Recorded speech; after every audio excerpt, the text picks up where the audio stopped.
ಕುಮಾರಧಾರ ನದಿಗೆ ಇಳಿದಿದ್ದ ಯುವಕನೋರ್ವ ನೀರಿನ ಸೆಳೆತಕ್ಕೆ ಸಿಲುಕಿ ನಾಪತ್ತೆಯಾಗಿದ್ದ ಘಟನೆ ಸೋಮವಾರ ಸಂಜೆ ಸಂಭವಿಸಿದ್ದು, ಇದೀಗ ಯುವಕನ ಮೃತದೇಹ ಪತ್ತೆಯಾಗಿದೆ ಎಂದು ತಿಳಿದು ಬಂದಿದೆ. ಮೃತ ಯುವಕನನ್ನ ಮರ್ದಳ ನಿವಾಸಿ ಮಂಜು ಎಂಬುವರ ಪುತ್ರ ರಕ್ಷಿತ್ ಎಂದು ಗುರುತಿಸಲಾಗಿದೆ. ರಕ್ಷಿತ್ ಸೋಮವಾರ ಸಂಜೆ ತನ್ನ ಸ್ನೇಹಿತನೊಂದಿಗೆ ಐತೂರು ಗ್ರಾಮದ ಅರಬ್ಬಿತೋಡು ಎಂಬಲ್ಲಿ ಸ್ನಾನಕ್ಕಾಗಿ ತೆರಳಿದ್ದ ವೇಳೆ ಈ ದುರ್ಘಟನೆ ಸಂಭವಿಸಿದೆ. ಈಜಲು ತಿಳಿದಿದ್ರೂ ನೀರಿನ ಸೆಳೆತಕ್ಕೆ ಸಿಲುಕಿದ್ದ ರಕ್ಷಿತ್ ನೀರಲ್ಲಿ ಮುಳುಗಿ ನಾಪತ್ತೆಯಾಗಿದ್ದರು ಎಂದು ಸ್ಥಳೀಯರು ತಿಳಿಸಿದ್ದಾರೆ. ಘಟನೆ ನಡೆದ ತಕ್ಷಣ ಸ್ನೇಹಿತರು ಹಾಗೂ ಸ್ಥಳೀಯರು ಪೊಲೀಸರಿಗೆ ಮಾಹಿತಿ ನೀಡಿದ್ದಾರೆ. ಮಾಹಿತಿ ತಿಳಿದ ಕೂಡಲೇ ಕಡಪ ಪೊಲೀಸರು ಹಾಗೂ ಪುತ್ತೂರಿನಿಂದ ಅಗ್ನಿಶಾಮಕ ದಳದ ಸಿಬ್ಬಂದಿ ಸ್ಥಳಕ್ಕೆ ಧಾವಿಸಿ ಸ್ಥಳೀಯರ ಸಹಕಾರದೊಂದಿಗೆ ನಾಪತ್ತೆಯಾದ ಯುವಕನಿಗಾಗಿ ಶೋಧ ಕಾರ್ಯಾಚರಣೆ ಆರಂಭಿಸಿದ್ರು. ಕತ್ತಲಾದ ಕಾರಣ ಶೋಧ ಕಾರ್ಯಕ್ಕೆ ಅಡಚಣೆ ಎದುರಾಗಿದೆ. ರಾತ್ರಿಯ ವೇಳೆ ಸ್ಥಳಕ್ಕಾಗಮಿಸಿದ ಈಶ್ವರ್ ಮಲ್ಪೆ ಹಾಗೂ ತಂಡ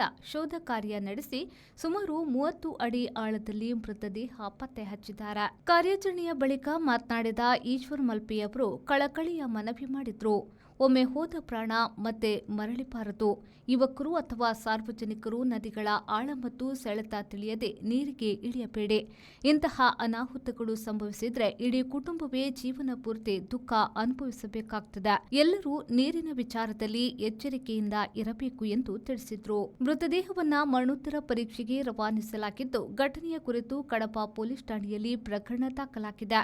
ರಕ್ಷಿತ್ ನಿಧನದಿಂದ ಐತೂರು ಗ್ರಾಮದಲ್ಲಿ ಶೋಕದ ಛಾಯೆ ಆವರಿಸಿದೆ. ದಿವಾಕರ್ ಎಂ